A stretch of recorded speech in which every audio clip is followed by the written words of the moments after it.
Well, welcome to the English broadcast of the LPL, or should I say, welcome back. It is currently a toasty 37 degrees Celsius in Shanghai, a little bit warm even in the evening. So the players are feeling it, we're feeling it as well. It's a little bit warm in the venue, but glad to have you back for our second game now between Suning and Invictus Gaming. Yeah, it's just kind of echoing what the analyst has said. I feel like a huge issue between game number one was simply just a comp issue. So I'd like to see Suning go back to the drawing board. Again, I don't blame them for reaching towards a traditional ADC. They probably suspected that Invictus Gaming would also meet them head-to-head for a traditional ADC because they hadn't shown something like the Yasuo yet in the summer split of LPL. Yeah, definitely agree with you. I mean, Clement answered my question, which is what else does he have left in the tank? And neither of those two options that he mentioned, including the Taric, I mean, they're okay, but it's not carry picks out from Fen. And that was one of the key things, is the fact they have multiple threats on that team. One of them is Fen on that Aurelia / Kassadin, but if you're taking that away to be a support and then you're shifting that on Hacker, then that changed up the DNA of the team entirely. So it's going to start in this draft, Ross. You're 100% correct. And let's see what Suning do with it. I'm not one for pulling punches. Fen must play more than 2 champions. It is too easy to ban him out, and it is too easy to exploit him. If Suning want to be more than just a mediocre average team, they need to start in the mid lane champion pool. Invictus Gaming gonna ban away the Taric, the Swain, and the Vladimir coming in here. It's gonna be opposed by Suning, removing the Camille, the Zoe, and the Lulu. And once again, we're gonna have a first pick of the Nocturne for Invictus. So priority blue side from both teams. Formerly it was Suning. We're starting to see, again, this bleeding over. I feel like it really started in the LCK, and I'm going to echo the same sentiment. I feel like it's not quite the same devastation level or success rate that we've seen in the LCK in the LPL. But with a team like Invictus Gaming, it really should be. We saw their stats earlier on the A block for the analyst disc. He was talking about the CSD of Rookie and Jackie Love, the jungle control percent rate for Ning, the highest in the LPL. So they should be able to give him all of the space he needs for this Nocturne to find level 6 and then execute on the Paranoia. Now, as we see these teams just taking their time with the picks right here, thinking what they want to get locked in, we're going to take a quick look at the other game that's happening right now, and it is your boy Yagao popping off right now in the bottom lane here. Making that minty fresh toothpaste.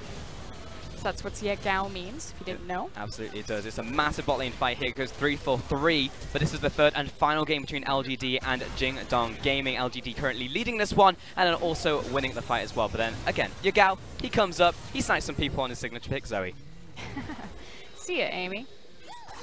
Looks like we're still going. Where's the final? Oh, okay, there's the final one. Oh, no, it keeps going. No, it keeps going. Yagao is still looking for more. So, yeah, if you want to catch that one, that's happening on Doyu and Panda right now. So, multi-stream that one. If you want to listen to the English casters, you're more than welcome to stay with us. But that one is going to still continue while the rest of the game happens. Anyway, back to Champion Select. So, Invictus Gaming, Mundo's going to be picked up here, followed by the Shen. That's going to do it for the first phase for Invictus Gaming. And Suning will respond with the Braum and the Aatrox. So giving Xiao Al a carry-oriented champion, he's found a lot more success. Now, we have seen Aatrox come out in the mid lane, particularly from Doinby, so I'm not going to throw that entirely away, but I do expect that it will go in Xiao Al's hands. And you know what we haven't talked about yet? What's that, Frosk? It's game 2. Invictus Gaming could be looking for a 2-0. Do my eyes deceive me? That's still Duke. That's true. Yeah, there's no... The Shy didn't come in. And that's the big thing. He was announced on Weibo coming in. He's in the practice room. We saw him in the Luck Live. I've seen him. He exists in the venue.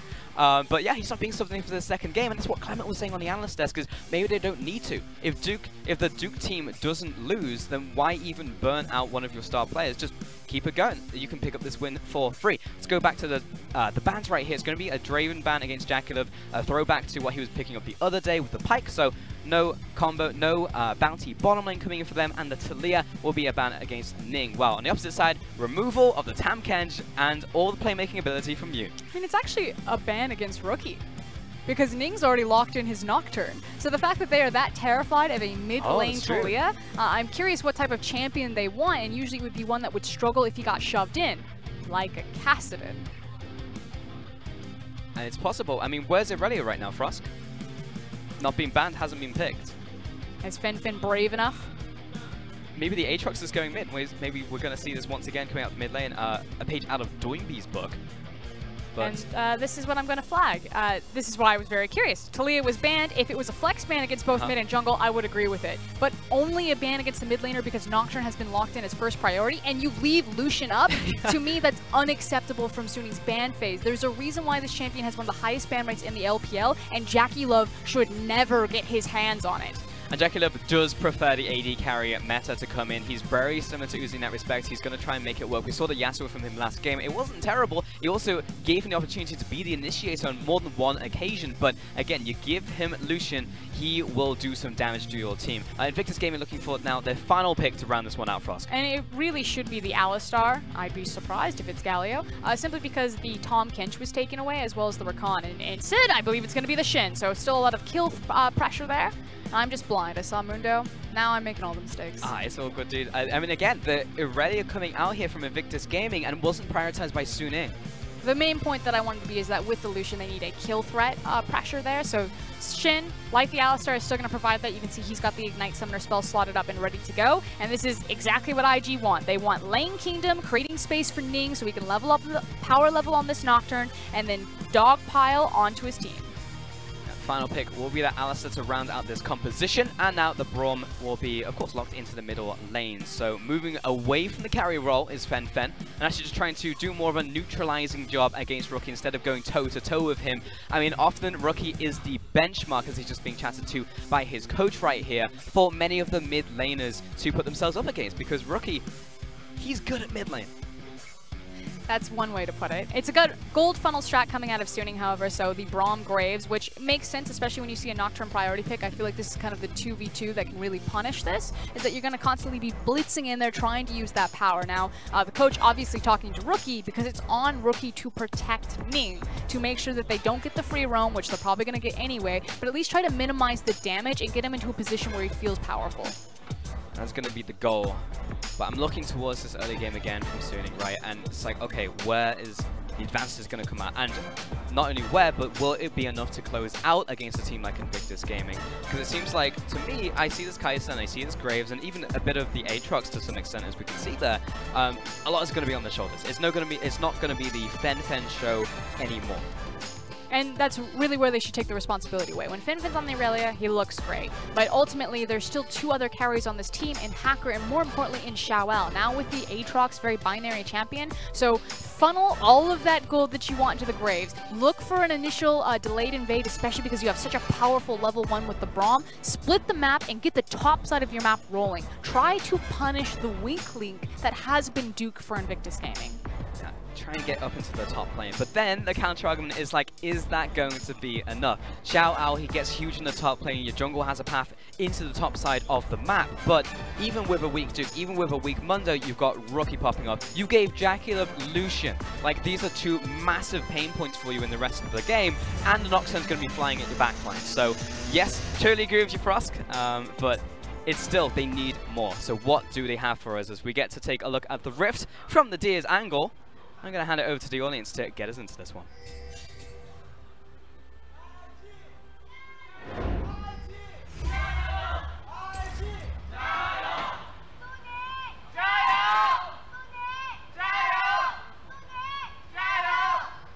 Now, as we just have the lines of scrimmage, we're once again going to check in to the game that is happening in Hangzhou.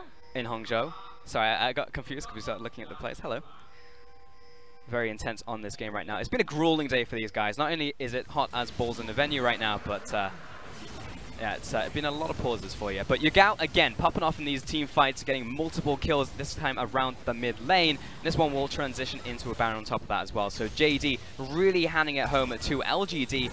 And that, I think, is what people expected from this series, is that JD, a team who's taken wins, single wins, not single wins, not entire series wins off teams like Invictus Gaming, that they would be able to upset a team like LGD or take a series against LGD. It's always been a consistency issue with LGD. Now, of course, JD took that team fight and then transitioned it into a Baron, so perhaps looking at closing the series 2-1. But back into this series, as we take a look at the keystones, is anything standing out to me? Nope.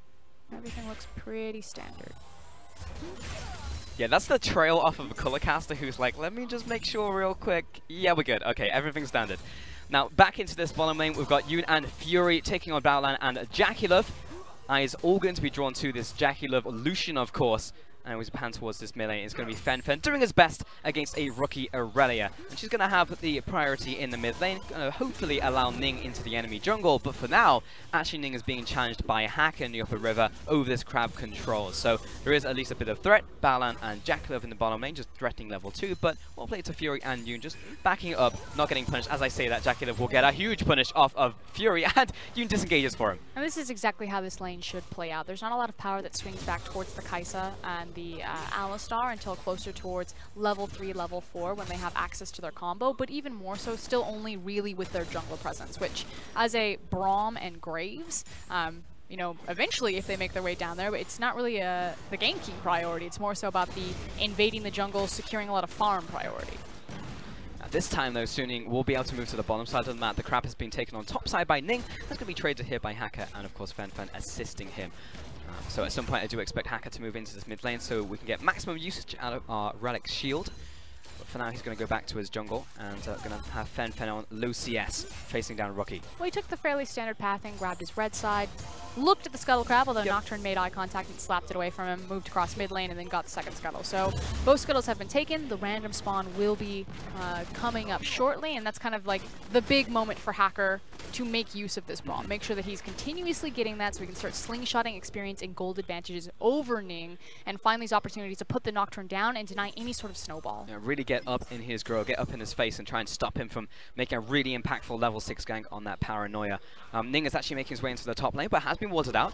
He needs to go immediately. He wants to cause some damage to Xiao Ao, but judging from his positioning and knowing that Xiao Ao starts moving backwards, Ning is well aware of this fact. Yoon actually messing up the combo there. It's going to be punished by Bao Lan, and he comes in with a great Spirit Refuge, blocking a lot of that damage coming in from Fury. So Jackalove, again, with a nice 2v2 punish. I mean, frankly, the AD carries are really the defining feature in terms of this matchup. Lucian's going to have a lot more firepower behind him just because of how his kit works, his ability to maximize the damage output with double tap.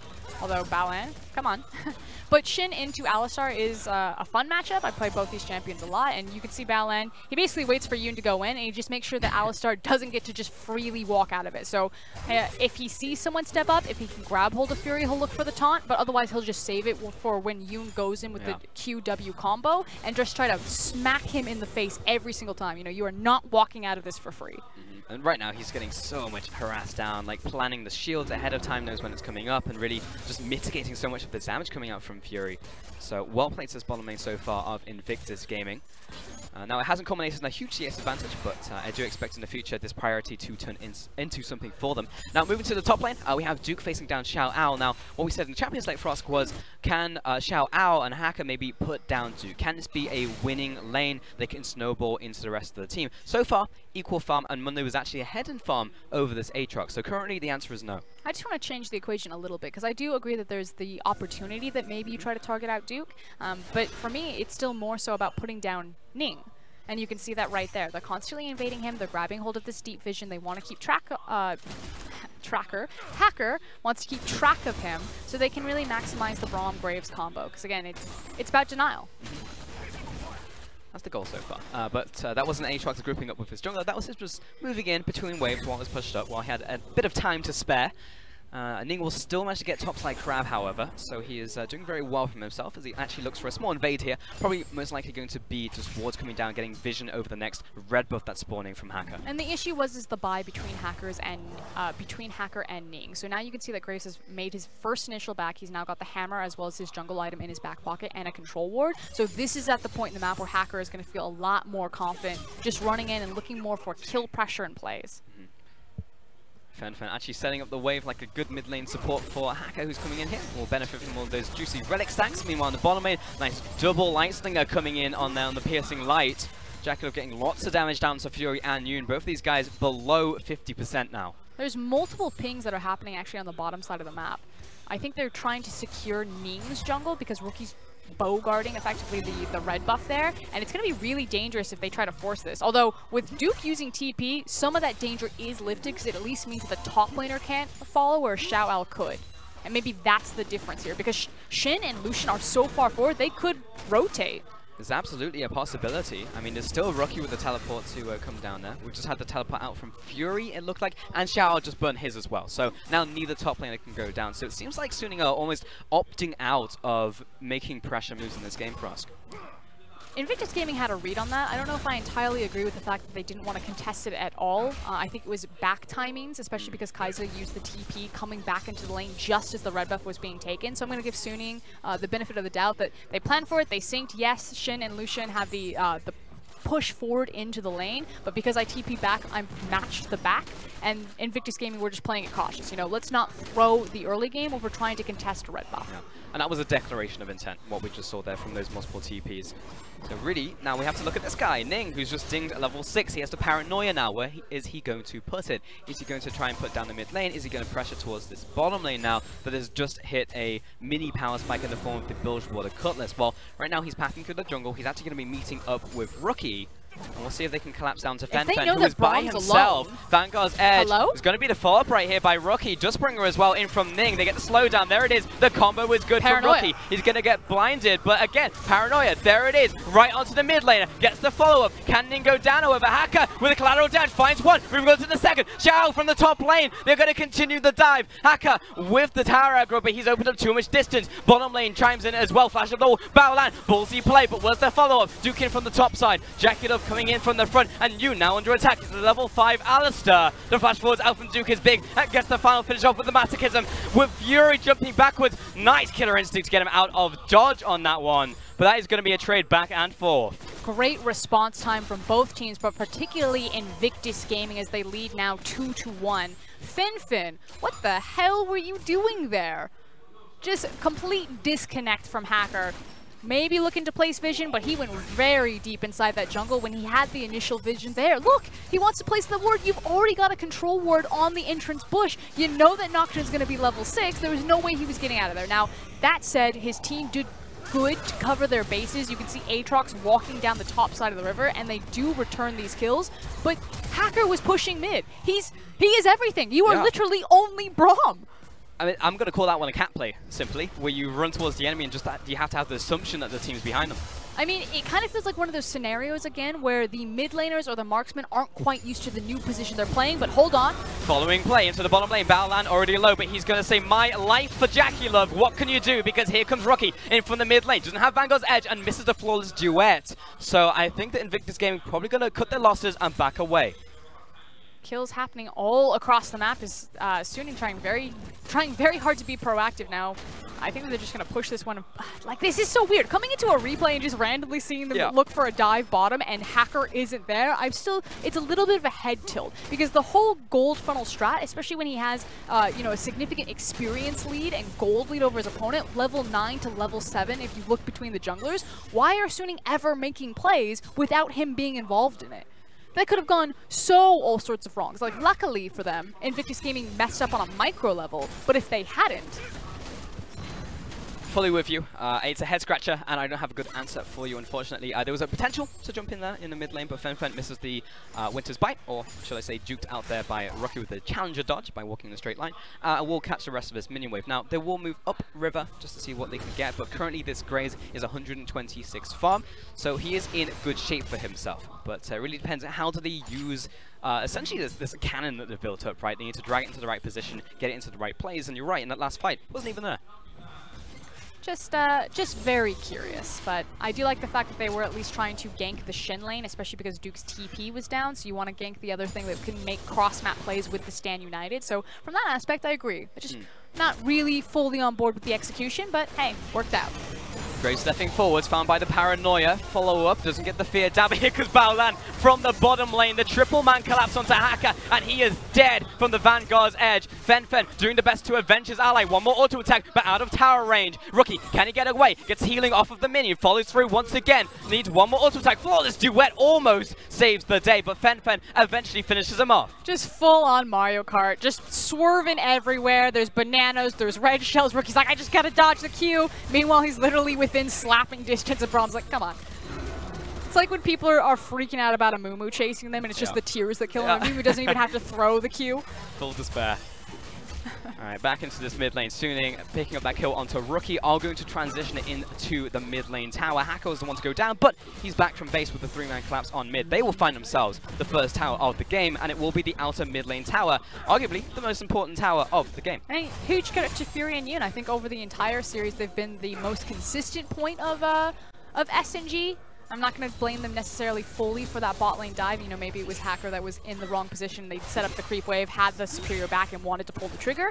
But that's multiple times that they've made, you know, early rotations onto the mid lane to find some sort of counter play or reactionary play where they shift tempo back in Suning's favor. And again, we have a small advantage in the early game, a recurring theme from Suning Gaming's games. Even the ones that they've lost, their early games are solid. It's that initial punch that comes in for them, which is so strong.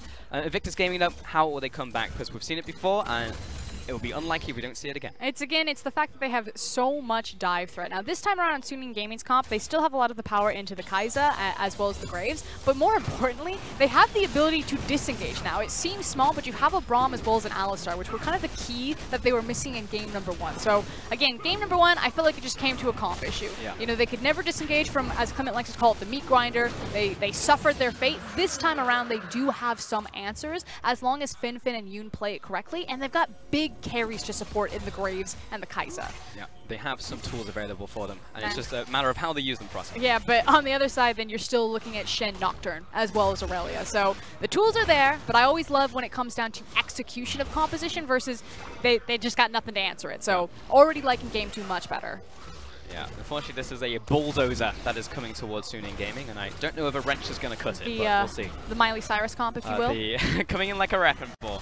You know that's coming out later in the game. That's going to be the finish off there by Ning, so he'll be able to pick up this Herald. Nice little contest there by Hacker using the Blast Cone at no real risk to himself.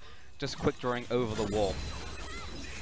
It's a question of where he's going to use it. 9 times out of 10 we do see it used in the mid lane, although I do think there's an opportunity. Like, it's interesting because it's a gold funnel strat, so you're going to have to deal with Braum and Graves as well. I'd actually like to see them use it in the bot lane just to free up Baolan and Jackie Love. Actually bring them into the fray, bring them into some of these skirmishes. Yeah, because this is a really long lane phase. I mean, majority of the time we see this ending, you know, 12, 13 minutes. We're already 14, closing in on 15. It's funny that we're saying this is the long laning phase. Like, this in a previous meta would be called just an average laning phase, you know? Like 19 to 23 minutes, that would be like, that's a long laning phase. But for sure, yeah, it's been a little bit of a slow one, and it does go back to what you were saying before for us, that Suning don't really want to, neither do Invictus Gaming, burn this entire game just on an early game play. And Invictus Gaming are also very fine to sit in a prolonged laning phase. Again, they are the lane kingdom team, and you can see it in their CS differences pretty much across the board. Just block out the jungle. It's just how these things go, as well as the mid lane. But bottom lane and top lane, feeling pretty good. I mean, we talk about all the time how Aatrox is a very binary champion. He only does one thing, and if he doesn't get the snowball, if he's not ahead of the clock, it makes it that much harder for him to execute. So, also keep in mind, this is like the Mundo dream right here. Or should I say like the Rammus dream, but like Mundo's just as happy because he only needs to itemize armor. He's good, man. Like, he just needs to armor stack all day. And it's like, this is so easy. I just go to the armor tab and shop and just close my eyes and click on everything. It's also the difference about how they're going to play out the map. Again, because they have an Aatrox, his huge issue, because I feel like Jax and Aatrox are similar champions of what they want to do, but Jax has a bit more teamfight relevance. Yeah. Whereas Aatrox is all about the side lane. So again, Suning, I don't know if I'm fully on board with kind of the cohesion of their comp. Yeah. Understand it, but it's more so about the skirmish as opposed to the big 5v5. Whereas again, if you look at IG's composition, their ability to counteract any sort of side lane play that you want to make because they have 2 big global or semi-global ultimates in the Paranoia and the Stand United, as well as their ability to 5v5 and just dive back lanes, is pretty absurd. I'm a little bit wrong. Before I get hit by the Reddit detectives, yeah, of course Kai'Sa will be dealing some AP damage in there as well, but she needs to get to him first. And it's still going to be a ball of health running towards her, as well as an Aurelia, as well as Illusion, as well as everything else that you have on this Invictus Gaming comp.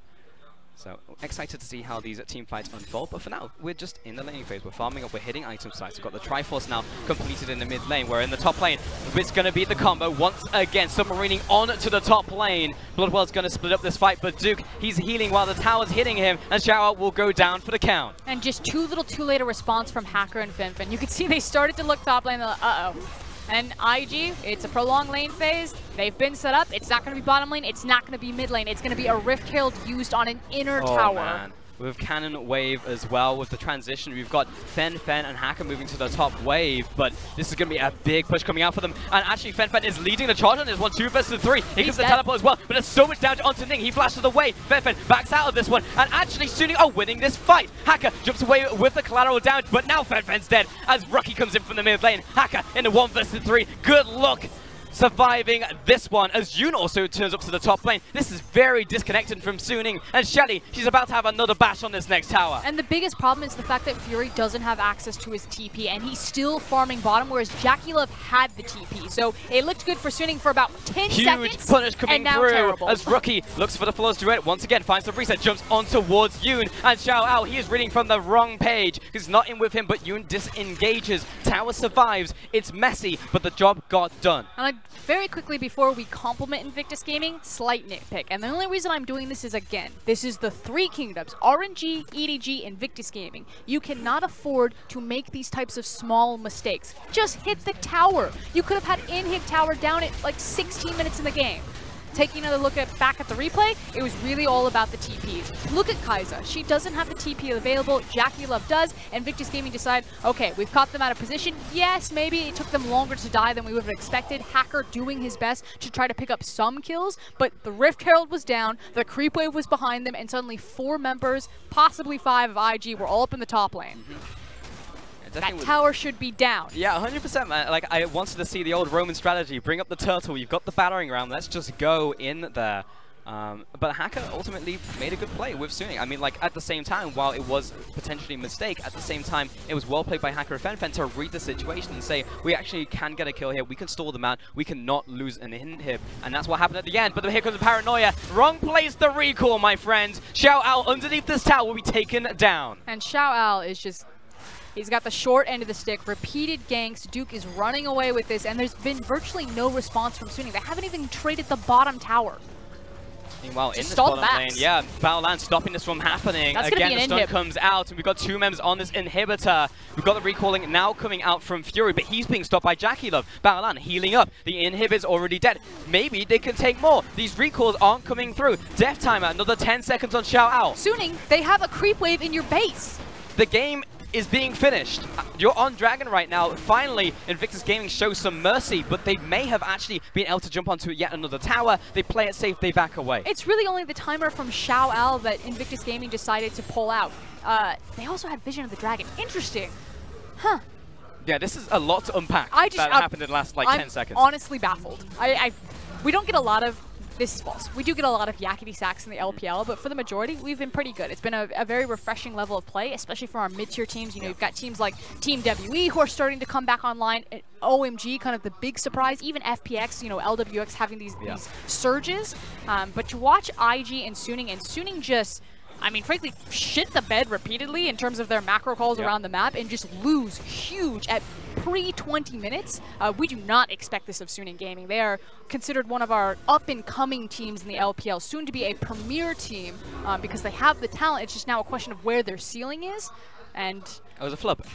That's what it was. You're absolutely right. In the LPL, we see a lot of controlled chaos. But that one was, frankly, straight up just a mistake right there. But what can they do to bounce back from this? Well, in the bottom lane, they managed to take a tower. Jukas is going to respond, though, with a tower of his own, and Ning is backing him up. Xiao Ao, if he jumps in on this one, he will be collapsed upon. They've also got the Stand United again. This has been the combo repeatedly, and Xiao Ao has been the repeated target. So finally, his spidey sense is kicking in. He knows that the tower is very low. He's like, I'm probably about to be ulted right now. It's going to be Baolan and Ning on my face. It's not even worth it. Yeah, absolutely not. But so let's bring this one back to reality, because top lane inhib is down right now, which means that someone with good wave play has to go up there and receive the waves. It's nice that they are getting waves, but they are locked down. That's going to be Fury, and it's going to be Yoon coming up there as well. But just look at how much of the map Suning have already given up. They see what Invictus Gaming are doing, but it's just their mid-outer that's left standing. At any point, Invictus Gaming could just 5-man stack. Oh no. Ning activating the paranoia.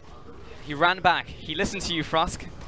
They're on Baron. But they're TPing to Baron. They actually are, all at the same time. This was a split-second call. This is what I like to see from Suning. But can the reaction come in from Rookie? Because he's on the top side. We've got Lucian on the bottom. It's down to half right now, with Duke also coming in for the play. 3 versus 5. Everyone's trapped in the pit. Triple stun. Triple Vanguard's edge as well. Multiple disarms come through. But Hacker secures the Baron. Here's the rest of IG. But Duke split from the pack, low health recalls coming in, another disengage from Invictus Gaming. Baron secured by Suning. Okay, Suning, you have redeemed yourselves. Anything that happened pre-21 minutes, it's still a bad situation. You still got inhibs down. It's probably going to be defensive Baron, but this is what I'm talking about. This is why we like to hype up Suning. We like to talk about how they are an intelligent but reactionary team. They're almost baby Invictus Gaming. Last time in spring, both these teams had incredible early games. They were the two bloodiest teams in the LPL, a lot of back and forth. But Suning just didn't have the bite coming into game number 2.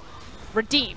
They took a Baron, it was a ballsy play, and I like how it paid off. Yeah, that snap decision, I love it. Everyone teleported at the same time. There was no question in anybody's minds as we gunned down the Baron. If someone comes, we'll turn on them, but let's take this one out. No one died from the play either. And it just comes back to this idea of consistency. We talked about it with LGD. Ultimately, it was JD taking the series 2-1, and it's just, you see these bright flashes. You know, we have so many players in the LPL that even our bottom tier teams, there is going to be, you know, a diamond in the rough there, and you will see these magical moments because, especially in this meta, a player can just step up and hard carry on one of these bizarre champions. Yeah.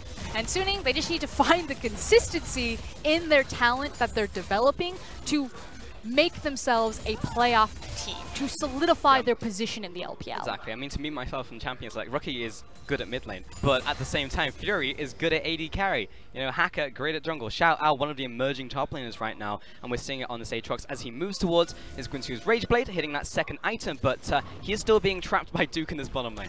And again, kind of what this Baron will mean is it will be a defensive Baron, but that means that there's at least 5 minutes on the clock in terms of breathing room for Suning. And if you look at their competition, they still just want to continue to funnel gold, build up these big 2 carries between the Kai'Sa, excuse me, 3 carries, the Kai'Sa, the Aatrox, and the Graves that they can, and then continue to split the map. But the skirmishes will get stronger as more gold is funneled into these kill threats, which, to IG's credit again, I really like their composition because I feel like, hey, you want to split the map? Guess what? We've got Shin Nocturne. Split it all day, baby. We're just going to pick you off. Hey, you want a 5-stack as 5? Guess what? You have Graves and Kai'Sa. And if Yoon isn't on point, we are going to dive you with everything. Yeah, one mistake in that split second in these fights could change everything. But Suning Gaming, again, they're making a ballsy play, and it's a play all together in the mid lane. They take down the inner tower. And it's just a reactionary play. They see that Ning has appeared bottom. They know that they want the inhib, so they're just trying to trade what they can. It's now a question of if Xiaoao is going to be enough to stall out this inhib. And you can see IG, what they want to do is they actually want to race up towards Suning and delay the backs. But because they don't have any deep vision placed, it doesn't give Ning the confidence to say, okay, it's just Xiaoao, we can take this inhib. We jump in right now. Suning Gaming, of course, they still have Baron, which also means that, possible of course, dive. they have faster recalls. A definite dive. 100%, 50%, They're playing 20%, so 0%. cautious to the vision. This is such a cool, okay, now I'm getting more pleased with Suning. I feel like they fell asleep for the first 20 minutes. They've woken up, okay, it's game time, you know. We're 1 down in this series. We need to win this game if we want to take it to game number 3. And it's now turned into this ping pong. Both teams very quickly reading each other. Again, we like to talk about how Suning is baby Invictus Gaming and how JD are kind of baby EDG in terms of setup versus reaction. I sense a disturbance in the force, says Fen, as he's Someone's CSing with me. Winter's Bite. Yeah, someone is looking at me right now. Oh god, Look they away. were there all along. Not like this. He didn't tell Hacker they were there. And here's the dive coming out from Invictus Gaming right underneath this tower. But the response from Suning is good so far. Fen is still alive. Rookie is dead. IG starting to get routed. And Xiaoao, he can afford to die. He's got the Guardian Angel in from the passive. 3 for 1. And Suning, they want more. They want to chase down everybody. There is no escape from Fury. 3 kills, 4 kills, quadra kill. And a huge blunder from Invictus Gaming. They dove way too deep underneath the tower, didn't have the correct aggro, didn't layer their cooldowns enough, and that could be the game. Running it down this mid lane, no Baron, but they have this minion wave here. Death time is 17 seconds, 15 seconds on Rookie. This is going to be at least an inhibitor as they push forwards with this cannon wave. Yoon even protecting the minions with the ultimate support as they look towards the ultimate towers right here. The Nexus turrets, I should say. Ning, Rookie, single seconds on those death times. They're coming up, but it's down to the Nexus. Can they get out in time? Yoon playing bodyguard. Suning onto the Nexus. There it is. They even it up to 1-on-1. We're going to game 3. From disaster to domination, Suning fumbled big in the first 20 minutes, but 3 key plays capitalizing on Invictus Gaming, making mistakes. And we said it at the very beginning. IG, we need to hold them to higher standards. They cannot continue to slip backwards. Return to your record-breaking form or face the criticism. They're slipping right now. I mean, that's all that we can say. Because we're going to a Game 3, Invictus Gaming versus Suning. The cracks are definitely starting to show. You can see that in the gold totals and the gold average over this game. And just take a look at the gold graph as well. I'm looking towards Fury. The funnel worked. And this wasn't methodical setup from Suning. Anytime that they grabbed these advantages, it was reading what IG were doing and then just playing that moment better. Well played, that's all I can say. 26 minutes and Suning actually managed to close it out. That has been historically one of this team's problems, is they'll get this early game win. Exactly, they get this early game lead out of a top lane play, out of a bottom lane play. We saw it in game 1, they couldn't finish, they couldn't find their way in because a team like Invictus Gaming will find their way to stop them. They will find a way to stall the car, immediately put their foot on the brake, and to stop a team like this. Didn't happen this time around. Well played to Suning. For now, we're going to send it over to the analyst desk to take a look at game 2. Clement, what did I tell you? Oh, if I remember correctly, you said 2-0 IG. I said 2-0 IG if it was going to be only Aurelia and Cassidy. Oh. I said right after the ban picks that Suning were going to win this game. We'll check the footage. Did I not tell you Suning was going to? going You said after ban. Yeah, I told you after ban pick Suning was going to win. He and I on the desk said it verbally, so I can confirm that he said that verbally. On camera, when it counted, I don't know. I don't remember. I'm not flip-flopping. I did add a clause. I'm not Raz, okay? So that's very true. Let's actually bring that ban pick up and actually take a look at how that shook out for IG Suning, because again, it really looked like a kind of question mark. Suning decided to take the marksman into one of the strongest, most lane dominant teams in the LPL with that Kai'Sa in the bottom lane, and didn't look great. IG kind of ran the same thing. But here's my draft. After I read the draft, I said, okay, Suning's actually going to win because they have the better 5v5 and because they have the Braum and the Graves to hold down Aurelia Rookie in the mid lane for the early game. So they had the game plan pretty much sorted out from start to finish. I feel like IG had a really good read in terms of like attacking side lanes and stuff like that. But overall, the composition Suning is really good in 5v5s. And this is where I kind of disagree with Frostkern a little bit. I think the Aatrox, if you use him only for as a blocker to block the composition from IG coming in, then that actually still makes a very good 5v5 composition. And that's what we saw in the final team fights moments of the game. That being said, it was still looking real dicey with the choices that Suning were going to make. So here's the draft that you can see. It was the final pick, Aurelia, for Invictus Gaming to round out their composition as they got to counter-pick the Lucian after Kai'Sa. Yeah. And I want to talk about this, like, I really like gold funneling compositions when they're running standard AD and support in the bot lane, because one support can actually peel for multiple AD carries. And if you have two supports, that's a lot of peel, and you're also doubling the amount of targets they need to take down. So I like this type of composition much better than the gold funneling where you're running 3 supports instead. I feel like it's actually easier to focus down. So I'm really in love with this composition, if you guys can't tell.